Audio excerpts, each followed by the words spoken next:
नमस्कार दोस्तों, आज मैं आपको एक कहानी सुनाने जा रहा हूं जो हमें सिखाती है कि खुशी और दुख हमारे मन की स्थिति पर निर्भर करते हैं। एक बार एक सेठ ने श्राद्ध कर्म के बाद पंडित जी को भोजन के लिए आमंत्रित किया।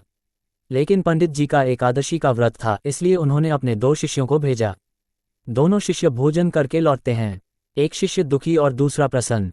पंडित जी आश्चर्य से, बेटा तुम दुखी क्यों हो? क्या सेठ ने तुम्हारे भोजन में कोई अंतर किया? दुखी शिष्य गहरी सांस लेते हुए, नहीं गुरुजी, सेठ ने हमें समान रूप से भोजन कराया। पंडित जी और सवाल करते हैं, क्या सेठ ने तुम्हारे आसन में कोई अंतर किया? दुखी शिष्य थोड़ा निराश, नहीं गुरुजी, हमें समान आसन दिया गया। पंडित जी जिज्ञासा बढ़ाते हुए, क्या सेठ ने दक्षिणा में कोई अंतर किया?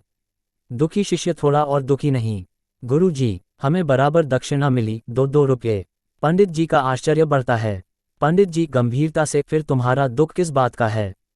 दुखी शिष्य खुद को समझाते हुए, गुरुजी, मैं सोचता था कि सेठ बहुत बड़ा आदमी है, कम से कम 10 रुपये दक्षिणा देगा, लेकिन उसने सिर्फ 2 रुपये दिए, इसलिए मैं दुखी हूँ।